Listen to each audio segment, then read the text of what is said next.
Presiden Prabowo Subianto mengultimatum para mitra yang curang untuk segera bertobat. Masih dikasih kesempatan untuk bertobat asal mengaku. Anda yakin bahwa MBG akan membaik? Saya kadang bingung, Pak Presiden ini adalah presiden atau motivator. Karena dalam banyak pidatonya itu lebih sering memberi seruan nasihat daripada seruan kebijakan. Dan saya rasa ada satu hal yang mungkin belum kita percakapkan malam ini.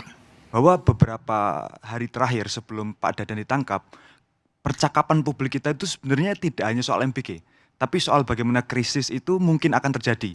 Soal dolar yang naik, soal bagaimana IHSG itu turun sedemikian rupa, tapi mendadak hilang ketika Dadan ditangkap. Saya kira ada satu hal yang bisa jadi indikasi bahwa ketika yang terjadi hanya ganti pemain, ada dua hal. Yang pertama ini soal memindahkan medan konflik.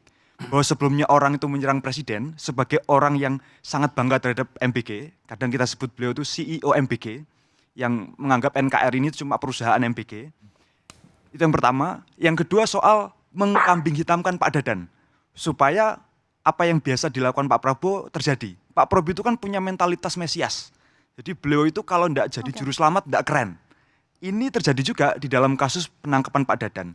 Saya rasa publik patut curiga bahwa jangan-jangan yang terjadi ini cuma pengambing hitaman, cuma penumbalan supaya medan konflik yang awalnya nyerang presiden jadi nyerang ke Pak Dadan. Ya, cuma dikambing hitamkan Pak Dadan kalau kata Tio, Mas Rio.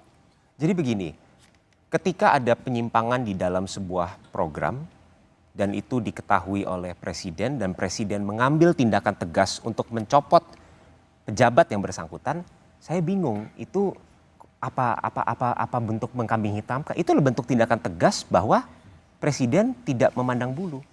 Tapi kalau saya balikan ke konteks daripada perjalanan MBG ini, Mbak Ilona, apakah perlu ada tata kelola yang menyimpang selama MBG ini dijalankan? Jelas. Apakah perlu ada evaluasi menyeluruh? Jelas. Apakah selama ini kita tidak belajar daripada kasus-kasus keracunan yang sudah terjadi? Atau SOP dapur-dapur yang tidak memenuhi SOP-SOP yang sudah dijalankan? Itu betul. Makanya ini merupakan momentum di mana presiden mengirimkan sebuah pesan yang sangat jelas. Oke. Program harus dijalankan dengan baik, dengan amanah, sesuai dengan peraturan yang berlaku. Tanpa pandang bulu sedikit. Baik. Mas Agus, ultimatum presiden bentuk pesan yang sangat tegas bahwa MBG akan harus berjalan dengan bersih.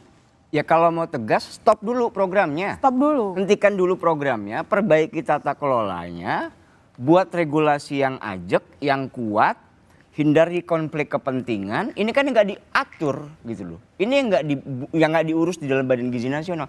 Bagaimana mungkin seorang eksekutor program kemudian dilaporkan